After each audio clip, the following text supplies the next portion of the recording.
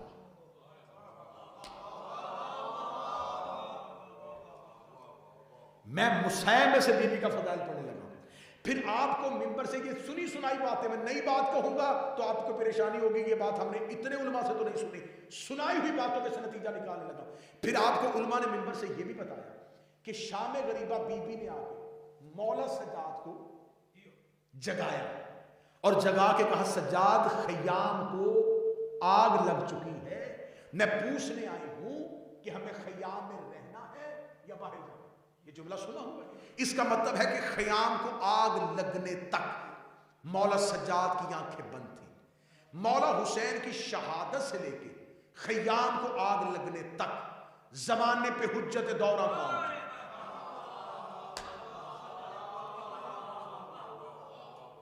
پہلا راز، شب عاشور مولا حسین نے اسرار امامت بی بی کے حوالے کر دیے کہ علی کی بیٹی، کیونکہ جب میں گھوڑے سے گر رہا ہوں گا، اگر سجاد کی آنکھیں کھلی ہوئی اور امام کو مشکل میں دیکھ کے نصرت کے لیے نہ آئے تو امامت کے عہدے سے معزول ہونا پڑے گا،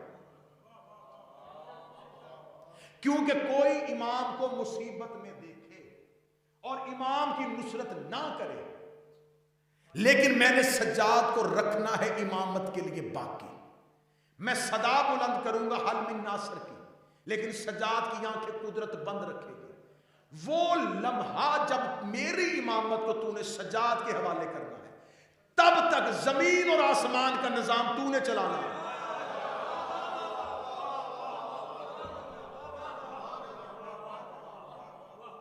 آپ بی بی کو صرف کربلا میں ایک بہن کے طور پہ دیکھ رہے ہیں، آپ بیٹی کے طور پہ دیکھ رہے ہیں۔ 10 محرم کو زینب عالیہ امام وقت بنی ہوئی تھی، حجت دورہ بنی ہوئی تھی، زمین اور آسمان کے نظام کو کنٹرول میں لیے ہوئے بیٹھی تھی۔ اب جب بی بی نے زمین اور آسمان کا کنٹرول اپنے ہاتھ میں رکھا تھا، اب یہاں جملہ سنا جس کے لیے میں نے محنت کی ہے۔ اب یہاں جملہ یہ ہے کہ کربلا میں 9 لاکھ نے مولا حسین کے علی اصغر کو بھی قتل کیا تھا۔ جنہوں نے اصغر کو بھی قتل کر دیا تھا، انہوں نے سجاد کو قتل کیوں نہیں کیا؟ کیا وہ اہمیت سجاد سے واقف نہیں تھے؟ یقیناً واقف تھے، اور انہیں یہ بھی پتا تھا کہ اگلا امام سجاد ہے۔ اس کا مطلب ہے کہ ان کا آسان ہدف مولا سجاد ہونے چاہیے تھے کہ ہم نے امام حسین کو شہید کر دیا ہے، اب مولا سجاد کو بھی شہید کرے تاکہ امامت کا دروازہ بند ہو جائے۔ جنہوں نے حسین شہید کیا تھا وہ سجاد تک کیوں نہ پہنچے؟ یقیناً مقتل کی کتابیں لکھتی ہے کہ مولا سجاد کو قتل کرنا چاہتے تھے۔ یہ جو خیام میں آگ لگی ہے، 300 کے قریب لشکر جو کم از کم تعداد ملی ہے، اور زیادہ سے زیادہ 3000 تعداد ملی ہے، 300 یا 3000 کا لشکر خیام حسینی میں صرف اکیلے سجاد کو قتل کرنے کے لیے خیمہ حسین میں داخل ہو رہا تھا کہ ہم، اور حکم عمر بن سعد ملعون نے دے دیا تھا کہ حسین کے بیٹے کو قتل کرو۔ سجاد کو قید کرنے کا حکم نہیں تھا، مولا سجاد کو قتل کرنے کے لیے لشکر بھیجا گیا تھا، یا 300 یا 3000۔ 3000 کے لشکر نے خیام کو آگ لگائی، چاروں طرف سے خیموں کو گھیرا کہ عورت کی فطرت ہوتی ہے، بچے کی فطرت ہوتی ہے، یہ جلتی ہوئی آگ دیکھ کے، گرتی ہوئی دیوار دیکھ کے بھاگ جاتے ہیں، لہٰذا خیموں کو آگ لگائیں گے، عورتیں بھی بھاگ جائیں گی، بچے بھی خیام سے نکل جائیں گے، پیچھے بچ جائے گا اکیلا سجاد۔ ہم بھگدڑ میں جا کے سجاد کو قتل کریں گے اور یہ ہو جائے گا خیام حسینی میں بھگدڑ میں، اللہ جانے کس نے حسین کے سجاد کو قتل کر دیا۔ یہ پورا خوفناک منصوبہ لے کے 3000 کا لشکر جلتے ہوئے خیمے میں داخل ہو رہا تھا، یا 3000 کے لشکر کی آنکھیں پھٹی کی پھٹی رہ گئی جب انہوں نے دیکھا کہ ایک مستور چلتے ہوئے خیمے کے اندر آ رہے ہیں۔ جلتے ہوئے خیمے کے اندر آ کے پھپھی بھتیجے کے سامنے نہیں کھڑی تھی، حجت کی تو آنکھیں بند تھی، عالیہ اس دور کی حجت تھی، بی بی نے حجت ہونے کی حیثیت سے سجاد کے سامنے کھڑے ہو کے جملہ کہا، بی بی نے کہا اگر ایک تلوار بھی سجاد کی طرف آئی تو یاد رکھنا میں اس وقت حجت دورہ ہوں، میں آسمان کو زمین پہ مار دوں۔ اور 3000 کے لشکر نے کہا کہ صرف اس نے کہا نہیں۔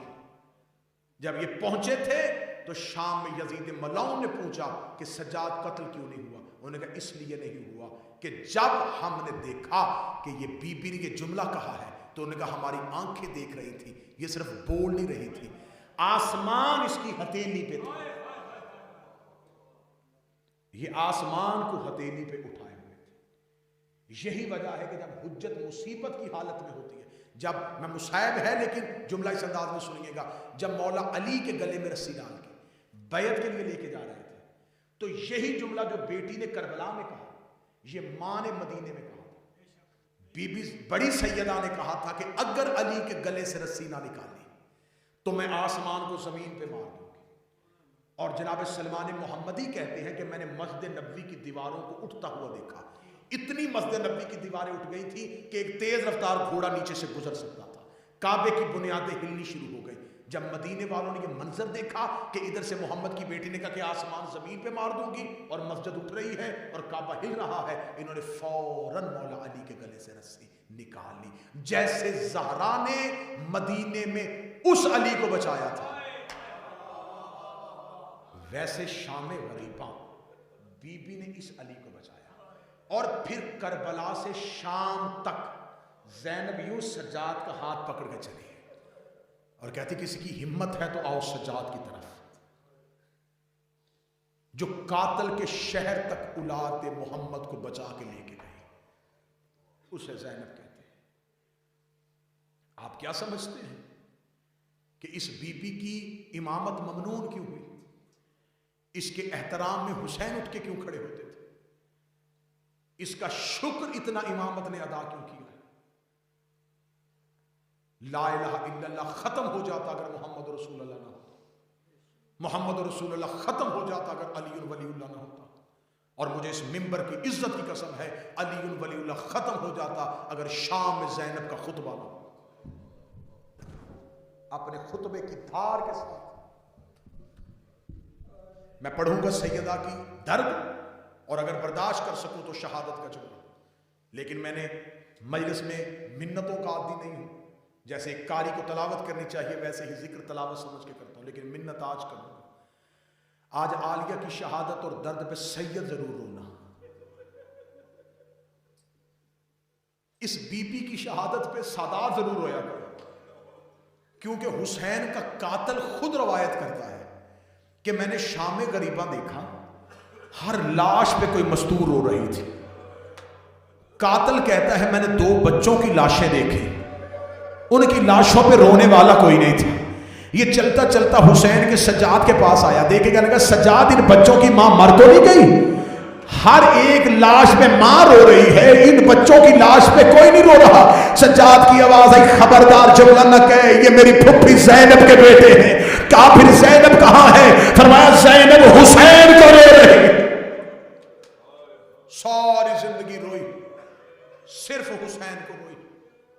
آج اولاد زہرا اس بی بی کو رونا۔ مدینے سے چلی تو بطول، مکے میں آئی تو جانشین رسول، کربلا میں 8 دن حسن بنی رہی، شام غریباں کی ایک رات عباس بنی، پھر کربلا سے چلی تو علی بن گئی۔ 11 محرم کو کربلا سے چلی کوفہ، کوفہ سے شام، 72 بازار، 144 گلیاں، 288 موڑ، 9 بار شرابی کے دربار میں پیشی، پورا 1.25 سال بغیر چھت والا زندان، شام سے رہا ہو کے پھر مدینے، مدینے سے قید ہو کے پھر شام، 6666 میل ننگے پاؤں ننگے سر سفر کر کے 15 رجب کو شام کی پہاڑی پہ آگے رو کے کہتی میرے اللہ اب زینب تھک گئے، میرے اللہ تیرا دین بچ گیا، مجھے ماں کہنے والا کوئی نہ بچا، میں نسل بچا کے لے آئی ہوں۔ آج تک منبر سے بی بی کی شہادت لوگ کہتے تھی، اکثر ہم سے بھی لوگ کہتے تھے شہادت بی بی کی نہیں لوگ پڑھتے، شہادت پڑھیں کیسے؟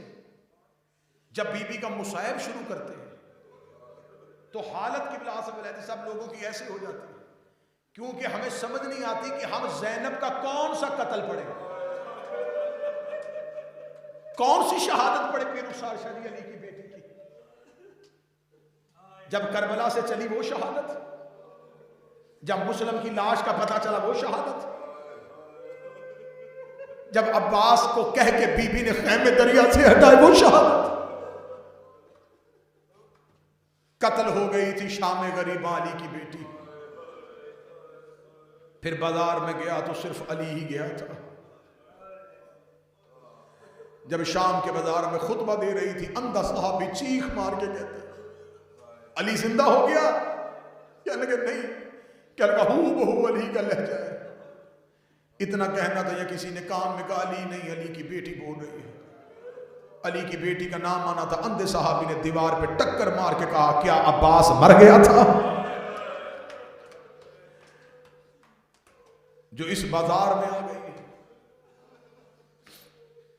سادات و غیر سادات کیسے گزری بازاروں سے نہیں پڑھا جا سکتا، بازار شام پڑھے تو کوئی سید پڑھے، بازار شام سنے وہ جس نے سننے کے بعد مر جانا، بازار شام پڑھے وہ جس نے پڑھنے کے بعد مر جانا۔